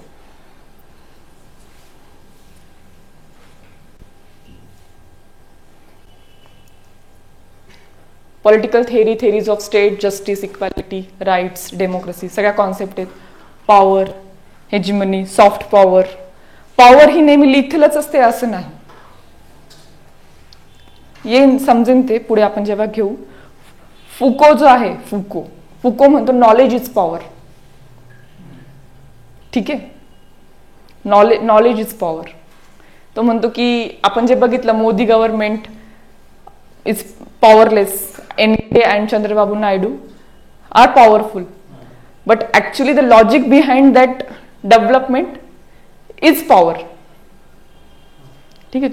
तुम्ही किती नॉलेज पजेस करताय त्यावर एक अजून थेरी येते, इलिटिस्ट थेरी वाले. पेरेटोचा सिद्धांत आहे. तो पेरेटो म्हणतो की जे इलिट क्लास आहे त्यांच्यामध्येच पॉवर ही नेहमी रिव्हॉल्व्ह होत असते. पॉवर कधी त्या इलिट क्लासमध्ये, म्हणजे काँग्रेसकडनं NDAकडे जाणार, NDAकडनं काँग्रेसकडे जाणार. कधी बघितली लोकल पार्टीचा प्राईम मिनिस्टर झाला, कधी बघितला. मग त्याचं म्हणणं असं आहे की इलिटिस्ट एरिया म्हणजे इलिटिस्ट लोकांमध्येच पॉवर फिरत असते, ती कधी खाली पर्क्युलेट नाही होत. मग सोशलिझम वाले म्हणतात की आम्ही हेच तर म्हणतोय सगळ्यांमध्ये पॉवर इक्वली डिस्ट्रीब्यूट करा. कम्युनिस्ट वाले आले ते तर म्हणतात की स्टेटच ठेवू नका, स्टेट नसायलाच पाहिजे, पॉवर नावाचा प्रश्न हेच बनवू नका, म्हणजे पोझिशनच बनवू नका, म्हणजे ती खुर्चीच मिटवून टाका, त्या खुर्चीसाठी भांडणच नाही, सगळे सारखे. कॅपिटलिस्ट आले ते बोलले की असं शक्यच नाहीये, कोणीतरी हार्डवर्किंग आहे, तुम्ही सगळ्यांना इक्वली जरी डिस्ट्रीब्यूट करून दिलं तरी शेवटी जो हार्डवर्किंग आहे, जो जास्त इंटेलेक्च्युअल आहे, तो जास्त रिसोर्सेस, जास्त पॉवर त्या लोकांकडनं स्वतःकडे गोळा करून घेणार. ठीक आहे. आणि some people will again become powerless आणि ते एक्सप्लॉयटेशनच्या स्टेजमध्ये येतील. ओके, तर ह्या कॉन्सेप्ट आहेत ना, ह्या सगळ्या आपल्याला स्टडी करायच्या ॲज पर द थिअरिस्ट.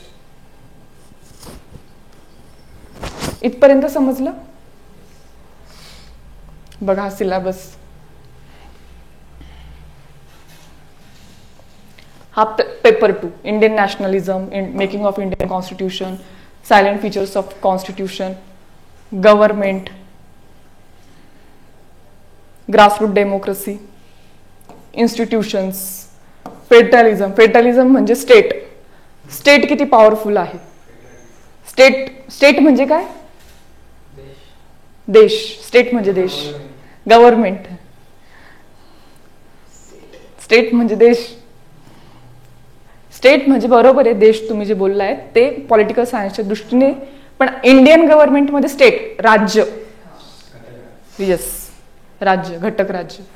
म्हणजे आपला समजा हा इंडिया आहे, या इंडियाचे आपण वेगळे वेगळे स्टेट बनवलेत, बरोबर. महाराष्ट्र, गुजरात, तामिळनाडू, त्यानंतर इकडे नॉर्थ ईस्ट, यांना पण एक पॉवर डेलिगेट केलेली आहे, राईट.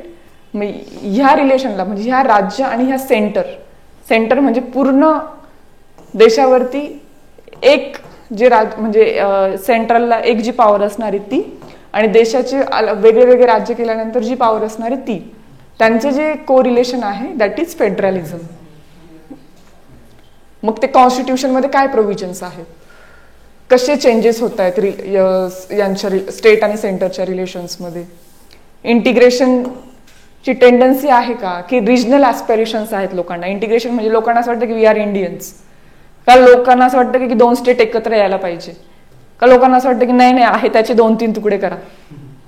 ठीक आहे, ते इश्यूज पण येतात. तर ते जनरल स्टडीजमध्ये आहेत ना. जनरल स्टडीजमध्ये तुम्ही इश्यू बेस्ड स्टडी करतात आणि आपल्या पॉलिटिकल सायन्समध्ये तुम्ही थेरी बेस्ड स्टडी करतात, स्कॉलर्स बेस्ड स्टडी करतात. Interstate disputes, same planning and economic development, सगळ्यांना धरून आपण प्लॅनिंग बनवलेली का. ॲग्रेरियन रिलेशन्स, लँड रिफॉर्म्स, म्हणजे आपण लँडला रिडिस्ट्रीब्युशन केलं होतं लँड रिफॉर्म्समध्ये, दॅट थिंग. म्हणजे मार्क्स जसं म्हणतो ना, property is cause of exploitation, कारण की काहींकडे प्रॉपर्टी असते म्हणून. मग आपण काय केलं, सोशलिस्ट, आपण काय केलं, प्रॉपर्टीचे सोर्सेस आहेत ते डिवाइड करायचं ठरवलं. ह्याच पॉलिसीज आहेत आणि अशाच पॉलिसीज गव्हर्नमेंटच्या येत असतात. कास्ट, रिलिजन, इथनिसिटी यांचं काय रोल आहे इंडियन पॉलिटिक्समध्ये, party system, national, political, regional parties, social movements, हे सगळं. सोशल मुवमेंट पण एक स्टेक होल्डर आहेच ना पॉलिटिक्समध्ये. सोशल मुवमेंट प्रेशर बनवतात ना. रिसेंट सोशल मुवमेंट सांगा फेमिनिस्ट इंडियातली. Wrestlers, right. It is one of the social movement, कारण की they were discussing the cause of woman, right, particular group of woman, आणि त्यांनी प्रेशर बनवलं गव्हर्नमेंटवर, राईट. अजून सोशल मुवमेंट सांगा दुसरी. रिसेंटमध्ये farmers protest in Haryana and Punjab. Yes, लडाखमध्ये एन्व्हायरमेंटलिस्ट प्रोटेस्ट झाला. Yes, that is also stakeholder. ते पण पॉवर डायनामिक्स चेंज करतात ना इंटरनॅशनल लेवलवरती. मग ह्या कॉन्सेप्ट्स आहेत. कंपॅरेटिव्ह पॉलिटिक्स म्हणजे काय, म्हणजे आपण स्टडी करतो इंटरनॅशनल सिस्टीम्सचा कंपॅरेटिव्हली. ठीक आहे, अप्रोचेस काय त्याचे स्टडी करण्याचे, स्टेट काय आहे, स्टेट कसं इव्हॉल्व्ह झालं आहे, रिप्रेझेंटेशन आणि पार्टिसिपेशन आहे का सगळ्यांना, ग्लोबलायझेशन अँड ऑल. परत नॅशनल इंटरेस्ट, सिक्युरिटी, जसं आपण पॉवर बघितलं ना आता, पॉवर अँड डिटरन्स इंटरनॅशनल लेवलवरती, ट्रान्सनॅशनल ॲक्टर्स, ह्या सगळ्या कॉन्सेप्ट तुम्हाला स्टडी करायचा. आता सिलेबस बघून असं वाटत असेल की काय घेतला ऑप्शनल, इतका मोठा syllabus. Changing international politics, non alignment movement, Soviet union, म्हणजे हे कोल्ड वॉर इरामधला इव्हेंट्स आहेत, त्या आता स्टडी करायच्याच आहेत आपल्याला. शिवाय रिसेंटली काय चाललंय ते पण बघायचंय. करंट सिनारिओमध्ये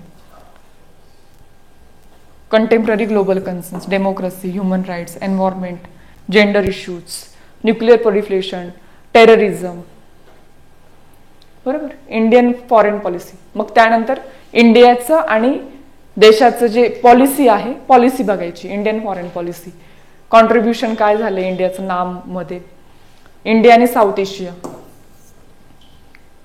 मॅप माहिती पाहिजे, फाउंडेशन. म्हणजे तुम्हाला मी ह्या गोष्टी सांगणार आहे की स्टडी PSIRचा स्टडी करण्याआधी आपल्याला कोणत्या गोष्टींचं फाउंडेशन हवंय, म्हणजे तुम्हाला ह्या गोष्टी लवकर कळतील. ते काय लगेचच म्हणजे ते फाउंडेशन डेव्हलप करायचं आणि मग अभ्यासाला सुरुवात करायचं असं नाहीये. साईड बाय साईड त्या कॉन्सेप्ट क्लिअर करत राहायचे. जसे की वर्ल्ड मॅप, ॲटलस बघत राहायचं आपलं.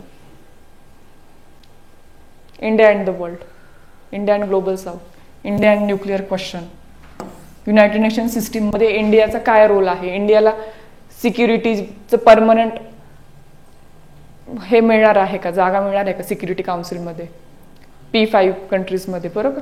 कारण की त्यांच्याकडे वेटो असतो. वेटो म्हणजे काय, वेटो पॉवर, पॉवर आहे, हो पॉवर आहे, पण काय वेटो पॉवर काय, म्हणजे एखादा निर्णय घ्यायचा असेल तर माझ्याकडे वेटो आहे. वेटो म्हणजे मी तो निर्णय पूर्ण बरखास्त करू शकते, 4 लोकांनी जरी ठरवलं. Yes, that is veto. आणि तो इंटरनॅशनल लेवलवरती युनायटेड सिक्युरिटी काउन्सिलच्या मेंबर्सकडे असतो आणि इंडिया मेंबर नाही आहे. आणि आपल्याला तिथं मेंबर बनायचे, त्याच्यासाठी आपण खूप एफर्ट्स घेतोय.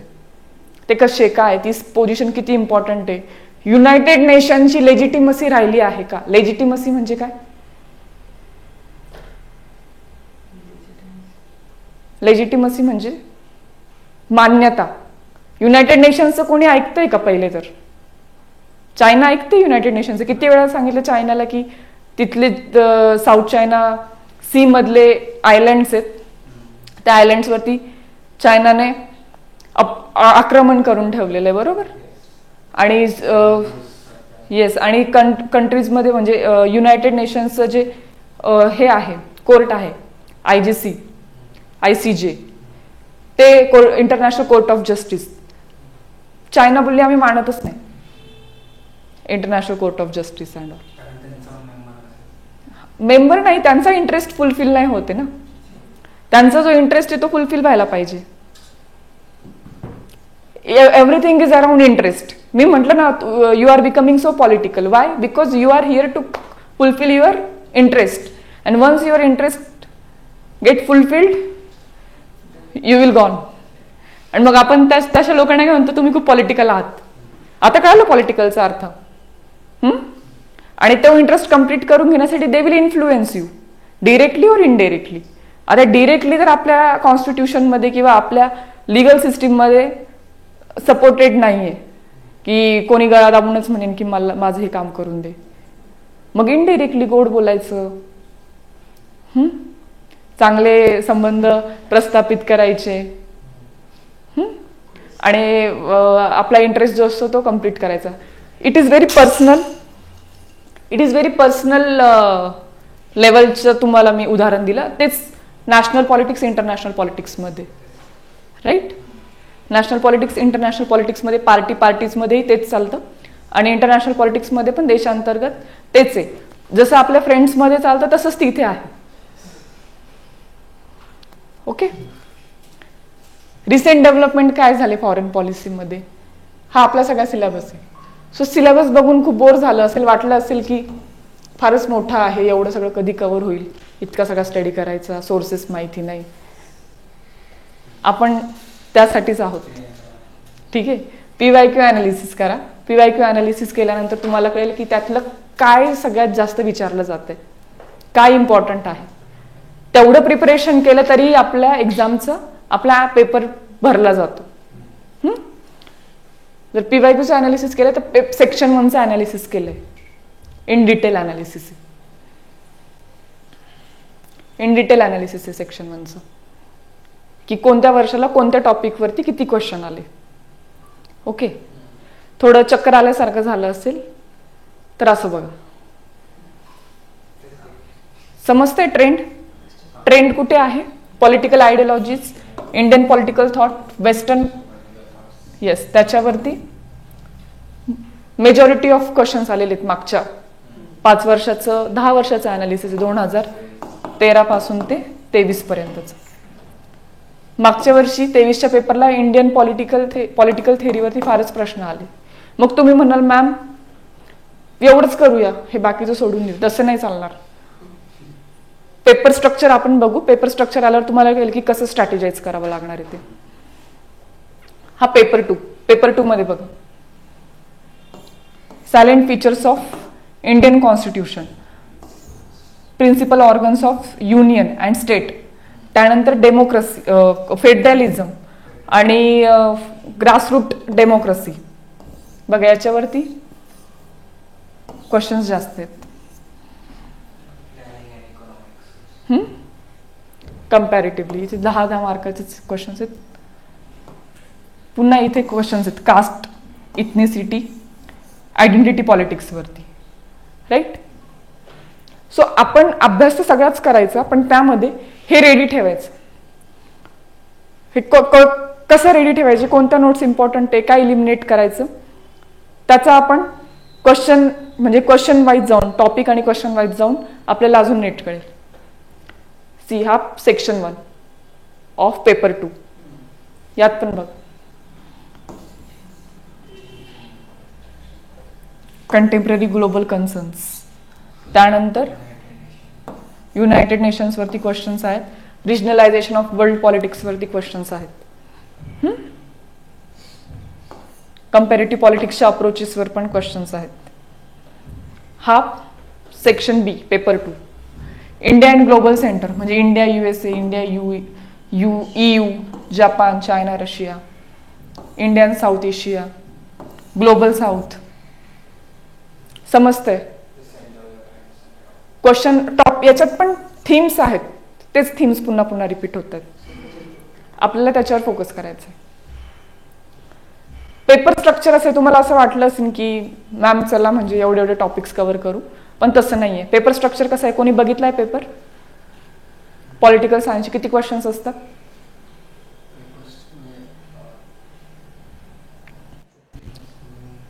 250 मार्क्स. पण मार्क्स डिस्ट्रीब्युशन बघितलं? आपण बघूया मार्क्स डिस्ट्रीब्युशन. हा क्वेश्चन आहे, हा पेपर आहे, क्वेश्चन पेपर आहे. याच्यामध्ये त्यांनी सांगितलं की पहिले हे 5 प्रश्न असतात ना, हे कंपल्सरी आहेत आणि ते 10 मार्कला आहेत इच क्वेश्चन. सो हे 50 मार्क्स झाले. त्यानंतर क्वेश्चन नंबर 2, 3 आणि 4 ठीक आहे. हे सेक्शन ए चे क्वेश्चन झाले 3. त्या 3 पैकी एक प्रश्न तर कंपल्सरी लिहायचा आहे तुम्हाला, कोणता तरी 3 मधला, सेक्शन ए मधला कोणताही असू शकतो तो, तुम्ही डिसाईड करा. पण मिनिमम एक क्वेश्चन तो लिहायचाच आहे. नाही तर तुम्ही असं कराल, फक्त सेक्शन ए चा स्टडी कराल आणि सगळे प्रश्न त्याच सेक्शनचे लिहाल आणि बाकी सेक्शन बी मधला फक्त एवढं लिहिणार, असं नाही चालणार. दोघं सेक्शन मधला मिनिमम एक कोणता तरी क्वेश्चन सॉल्व्ह करायचा आहे. आफ्टर दिस 10 मार्कर्सचे 5 क्वेश्चन्स. मग क्वेश्चन नंबर 6, 7, 8 हे 3 प्रश्न आहेत सेक्शन बी चे. त्यातला एक प्रश्न, यातला एक प्रश्न, मिनिमम 50-50 आणि हे 50-50, 5-5 मार्कचे 50-50 किती झाले? 200 मार्क्स झाले. उरले किती? 50 मार्क्स. मग 50 मार्क्सचं तुम्हाला ऑप्शनल राहील. त्यातले 2 प्रश्न, यातले जे 2 प्रश्न, म्हणजे 2 प्रश्न म्हणजे असं सेट पूर्ण, त्या 2 पैकी कोणता तरी तुम्ही एक निवडू शकतात. मग तुम्ही थीम बेस्ड स्टडी केला तर जे थीम्सचे प्रश्न येत आहेत पुन्हा पुन्हा ते तुम्ही सॉल्व्ह करू शकता. जसे की इंडियन पॉलिटिक्स आणि इंडियन पॉलिटिकल थॉट्स आणि वेस्टर्न पॉलिटिकल थॉट्स, हे 2 जर तुम्ही स्टडी केले तर हा बघा, Indian political thought, western political thought आणि इंडियन पॉलिटिकल थॉट, याच्यावर हा क्वेश्चन आहे. हा सॉल्व्ह झाला तुमचा. आणि अजून आयडियोलॉजीवरती हा प्रश्न आहे. अफर्मेटिव्ह ऍक्शन म्हणजे हा इक्वॅलिटीवरती प्रश्न आहे. आणि eco centrism in post colonial political theory, हा थेअरीवरती क्वेश्चन आहे. त्यानंतर इथे कशावरती, डेमोक्रेसी आणि पॉवर, आपण जे पॉवर डिस्कस केलं त्याच्यावरती क्वेश्चन आहे. Rawls idea of liberal state, आणि जस्टिसवर क्वेश्चन आहे आणि पोस्ट बिहेवियरिझमवर क्वेश्चन आहे. तुम्ही डिसाईड करू शकता की जो तुम्ही बेटर करून ठेवलाय, बेटर वाले चूज करणार. म्हणजे आयडियोलॉजी जर बेटर करून ठेवल्या आहेत, थेअरी बेटर करून ठेवलाय किंवा थॉट्स बेटर करून ठेवलेत, तर ते पहिले तुम्ही चूज करू शकता. पण याचा अर्थ असा नाही की तुम्ही काही स्किप करू शकता. तुम्हाला काही स्किप करण्याची मुभा नाहीये. का? कारण की हे जे 5 क्वेश्चन्स येतात ना कंपल्सरी, ते कुठून पण येतात. आणि दे ट्राय हार्ड की ते डायव्हर्स होतील. नाही तर मग मुलं काय अर्ध स्टडी करते. UPSCला असं ऍस्पायरंट नकोय, अर्धच त्याला नॉलेज आहे, कम्प्लीट नॉलेज पाहिजे. बरोबर. मग सगळ्यांचं एक जनरल व्ह्यू तर सगळ्यांचा, म्हणजे पूर्ण सिलेबस तर कव्हर करायचंच आहे, पण काही स्पेसिफिक थीम्स आहे त्याच्यावर जास्त काम करून ठेवायचं आहे आपल्याला सगळ्या पेपरमध्ये. ते बाय द टाइम आपण बघणारच आहे. सो तुम्हाला हे कळालं की पेपर स्ट्रक्चर आणि कसं स्टडी करायचा वगैरे, याची एक आयडिया आली ऑप्शनलची. पण ऑप्शनलमध्ये म्हणजे आपला जो सब्जेक्ट आहे ना, तो सब्जेक्ट कसा आहे, कॉन्सेप्च्युअल आहे. म्हणजे ऑप्शनलचे 3 सूत्र आहेत. 3 सूत्री आपण म्हणू शकतो आपलं ऑप्शनल. एक तर कॉन्सेप्ट आहे, दुसरं फॅक्ट्स आहेत, आणि तिसरं आन्सर रायटिंग. म्हणजे एक तर तुम्हाला कॉन्सेप्च्युअल होल्ड पाहिजे, जसं की आत्ता आपण एक्झाम्पल पाहिलं होतं, पॉवर म्हणजे काय. Concept for example power, justice म्हणजे काय, इक्वॅलिटी,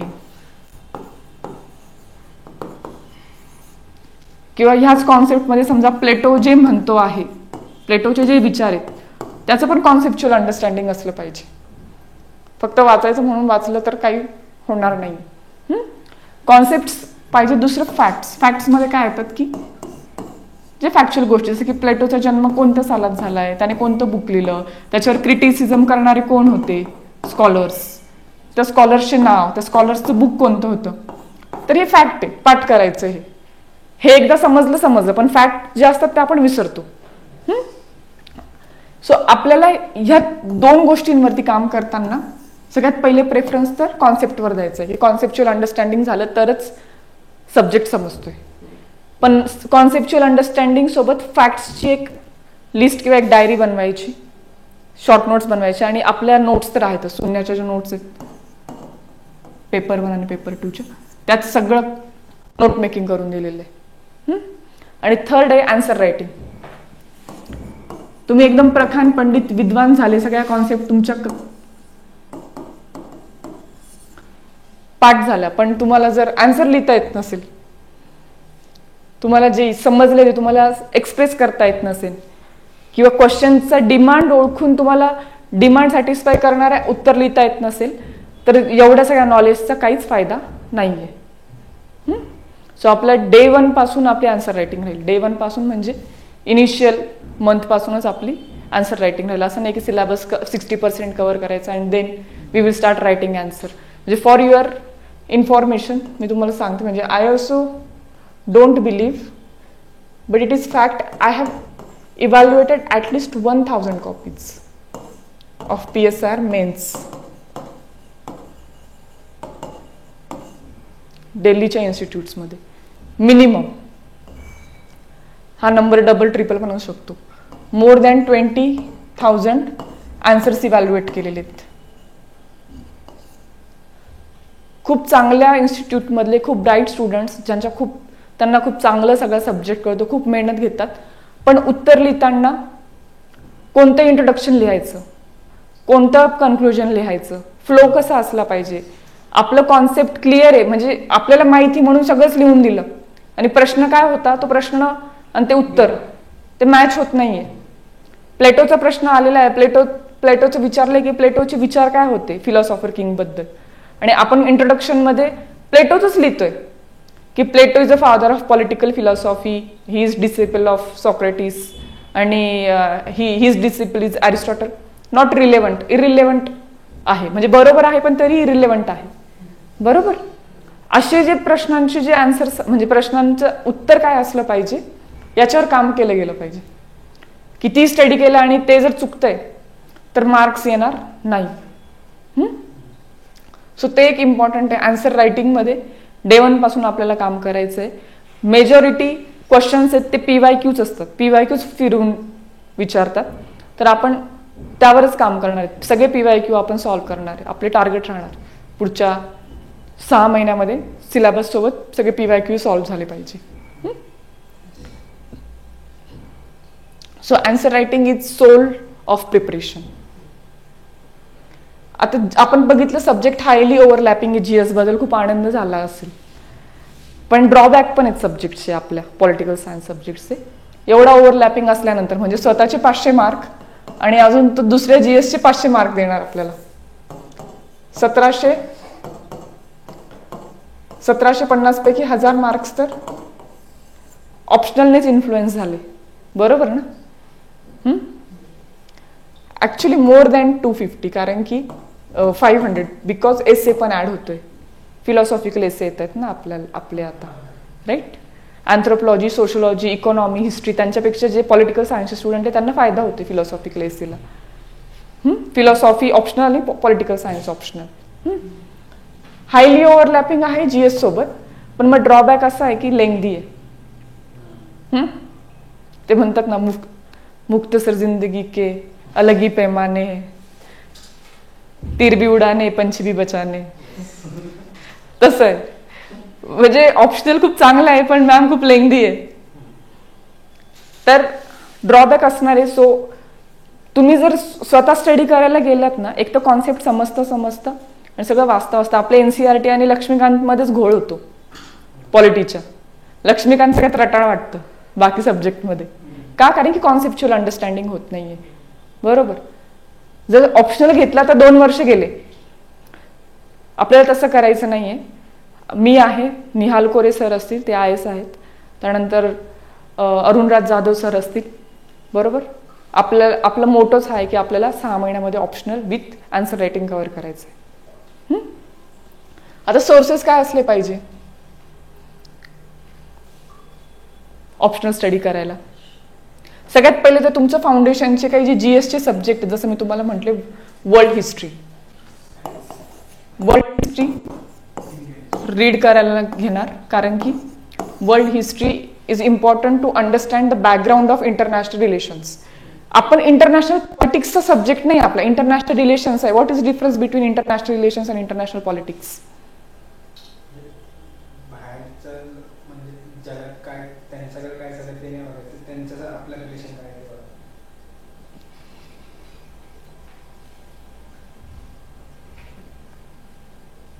व्हेरी सेल्फिश आन्सर, की बाहेर काय चाललंय ते नाही बघायचं, आपलं काय आहे.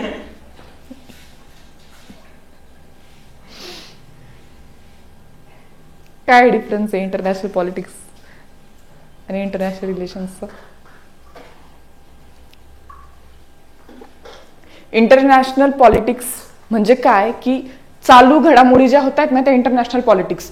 लोकांना इंटरनॅशनल म्हणजे PSIचा स्टडी करताना असं वाटतं की 80% हा करंट आहे, किंवा करंट खूप वाचावं लागतं, खूप करंट करावं लागतं.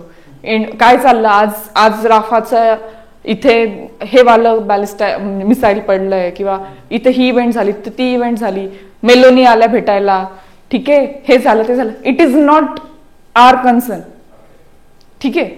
It is not the concern of political science student. Political science स्टुडंटला बॅकग्राऊंड जे आहे ना, रिलेशन्स कसे डेव्हलप झाले मागच्या फ्रॉम इंडिपेंडन्स ऑफ इंडिया, जेव्हा आपण देश स्वतंत्र झाला तेव्हापासूनची जे रिलेशन्स कसे डेव्हलप झाले, ती बॅकग्राऊंड स्टोरी माहिती पाहिजे, ठीक आहे? That is 80% thing. आणि जी आजची जी न्यूज येते ना, ती ह्या स्टोरीची किंवा ह्या मूवीचं फक्त एक सॉन्ग आहे, एक्सटेंडेड सॉन्ग, एक्सटेंडेड कट. 80% जे ते स्टॅटिकच आहे.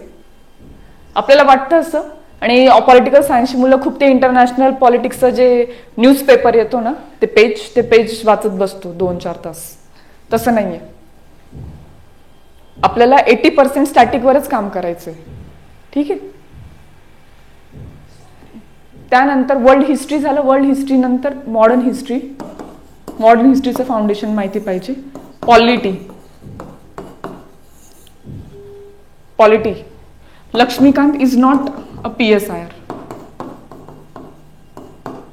लक्ष्मीकांतमध्ये फक्त प्रिलिम्स किंवा कॉन्स्टिट्यूशनचे प्रोव्हिजन्स त्यांनी सिम्प्लिफाय करून सांगितलेले की आपल्या इंडियन कॉन्स्टिट्यूशनमध्ये कशा प्रोव्हिजन्स दिलेले आहेत पॉवर डिवाइड करताना. सुरुवातीला पॉवर डिवाइड होते आपली आणि गव्हर्नमेंटची, फंडामेंटल राईट्स. बरोबर. सगळ्यात पहिले तर आपण काय आहोत ते डिफाईन केलेलं आहे स्टेटमध्ये आणि युनियन टेरिटरीजमध्ये. सिटिझनशिपमध्ये त्यातले लोक काय आहेत ते. त्यानंतर लोकांचं म्हणजे आपलं आणि स्टेटचं रिलेशन कसं आहे, आपल्याला कोणते राईट्स दिलेले आहेत, स्टेटकडे कोणते राईट्स आहे, आपले काही फंडामेंटल राईट्स आहेत ते दिलंय. स्टेट काय करू शकतो ते DPSP मध्ये दिलंय. नंतर मग स्टेटमध्ये जे युनियन गव्हर्नमेंट आहे, युनियन गव्हर्नमेंटचे प्रोव्हिजन्स, स्टेट गव्हर्नमेंटचे प्रोव्हिजन्स, मग त्याच्यात एक्झिक्युशन करणारे एक्झिक्युटिव्ह बॉडी, लॉ बनवणारी लेजिस्लेटिव्ह बॉडी, पार्लमेंट झालं राईट, आणि न्याय व्यवस्था असणारी ज्युडिशियरी. त्यानंतर थर्ड एलिमेंट काय गव्हर्नमेंटचा, ग्रासरूट डेमोक्रेसी. ग्रासरूट डेमोक्रेसी म्हणजे पंचायती राज आणि म्युनिसिपल कमिशन, जे तुमच्या अगदी ज्यांचं पॉवर असतं लोकल लेवलवरती. अजून काय पुढे कमिशन्स, इन्स्टिट्यूशन्स वेगळ्या वेगळ्या, गव्हर्नमेंट कॉन्स्टिट्युशनल बॉडीज. आणि ह्या आपल्या कॉन्स्टिट्यूशनमध्ये टाइम टू टाइम आपण जे चेंजेस आणलेले आहेत थ्रू अमेंडमेंट्स, ते हे सगळं लक्ष्मीकांतमध्ये. हे आपल्याला पॉलिटिकल सायन्ससाठी ॲज अ बेस राहणार आहे फक्त. त्याच्यामध्ये आपलं अनालिसिस असणार आहे पुढे. सो फाउंडेशन म्हणून किंवा तुम्ही ऑप्शनलचा अभ्यास करताना तुमचं आपोआप हे कव्हर होणार. समजलं. सोर्सेसमध्ये काय येतील,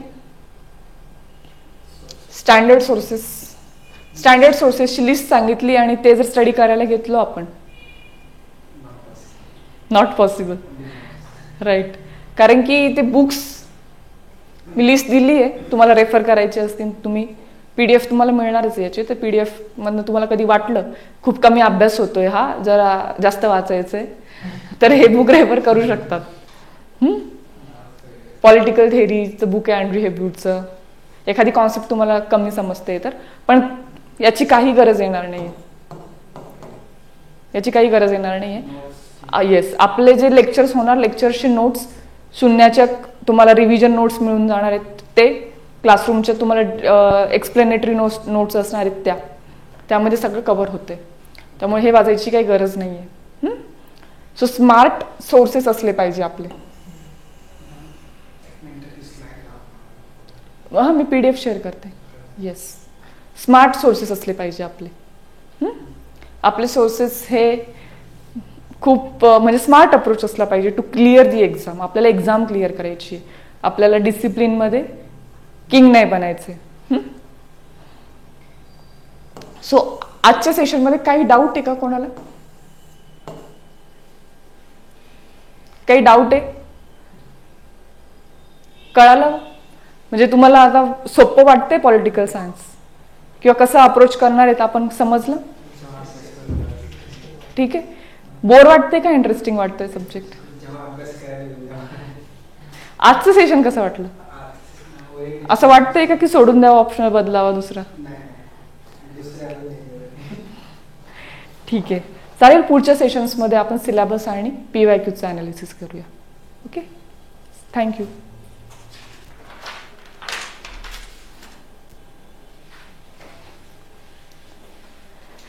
अरे ही तर काय आलेलं मला वाटलं.